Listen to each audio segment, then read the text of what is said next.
In a quiet forest outside Berlin stands a hospital complex once larger than many towns. It was built not for war, but to save lives. Here, tens of thousands of soldiers learned to breathe again, walk again, and hope again. It survived empires, 2 world wars, and the division of Germany itself. But today, its halls are silent.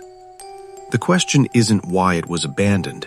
The question is what its silence tells us about how the world changed. Act 1. The Vision. At the turn of the century, medicine was not about profit, it was about responsibility. In the 1890s, Berlin was a booming industrial giant, but its growth came at a terrible cost. Overcrowded tenements bred disease, and tuberculosis, known then as the White Plague, was the leading killer among the working class.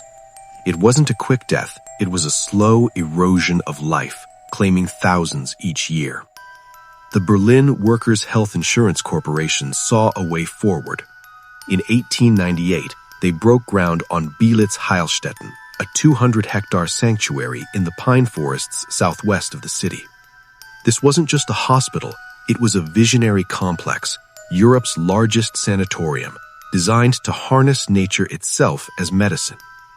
Architects Heino Schmieden and Julius Beuttke drew from humanistic principles, creating over 60 pavilions separated from men and women. Ornate windows let in floods of light, symbolizing hope. Reclining halls stretched 250 to 350 meters long, where patients practiced the lying cure, complete rest in fresh forest air.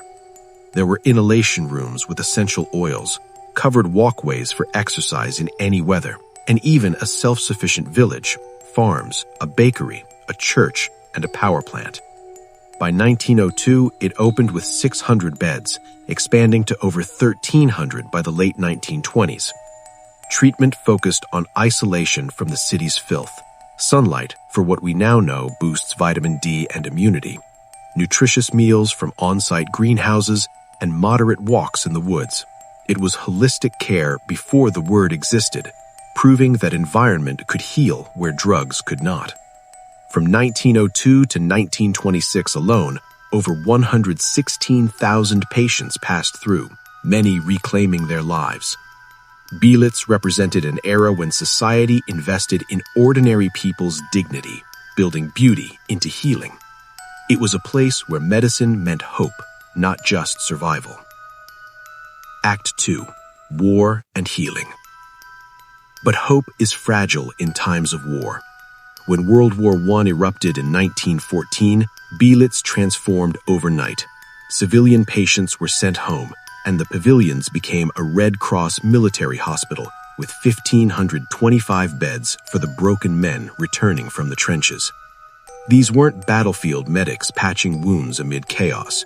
Beelitz was for recovery, the quiet aftermath where soldiers learned to live again.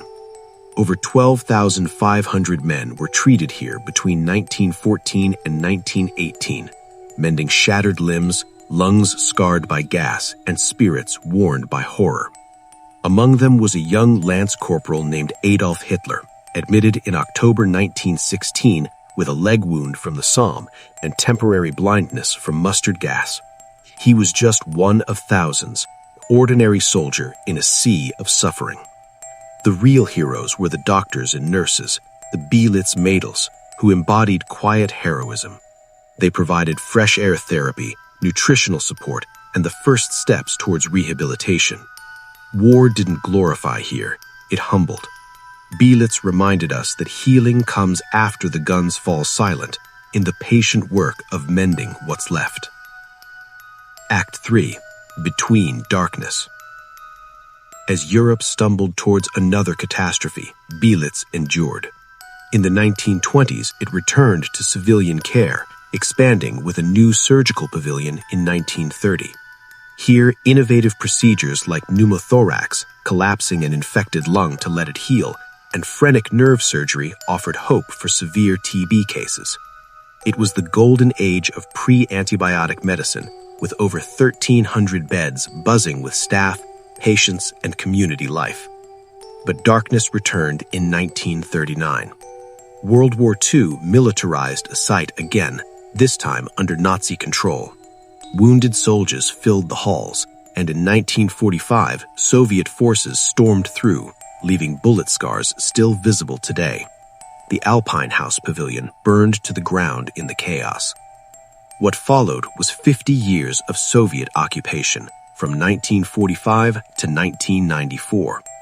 Beelitz became the largest Soviet military hospital outside the USSR, treating officers, party officials, and East German elites.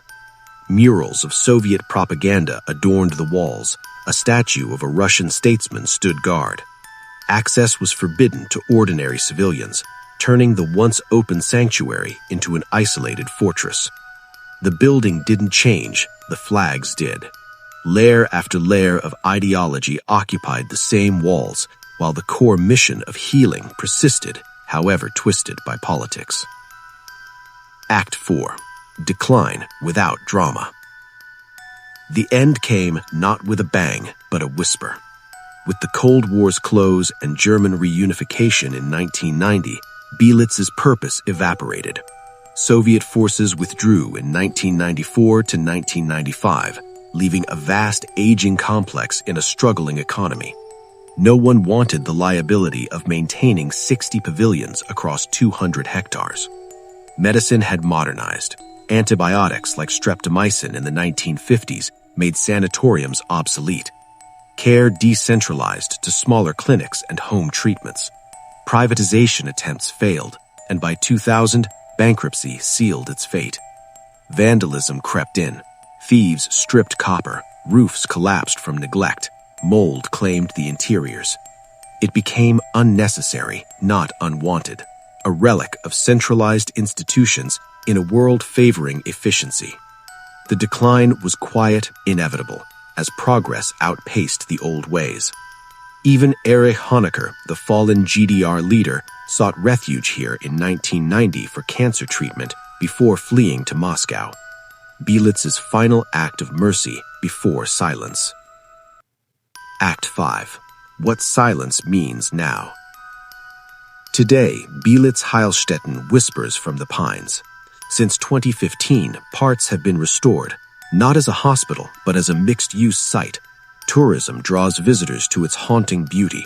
Some pavilions house residences, and medical operations continue in limited form. It's no longer abandoned, but reborn. Partial decay meets renewal. Films like Roman Polanski's The Pianist in 2002 and Valkyrie in 2008 used its ruins for authentic backdrops, preserving its memory on screen. Urban explorers once flocked here, calling it Europe's most famous lost place, but now guided tours honor its legacy. Some places don't disappear because they failed. They disappear because the world moved on. Beelitz teaches us about the dignity of care, the scars of history, and how environments shape our humanity. In its silence, we hear echoes of hope that once filled these halls. Places like Beelitz-Heilstätten remind us that progress always leaves something behind. If stories like this matter to you, stories of care, sacrifice, and quiet dignity, consider subscribing. Because once these walls are gone, memory is all we have left.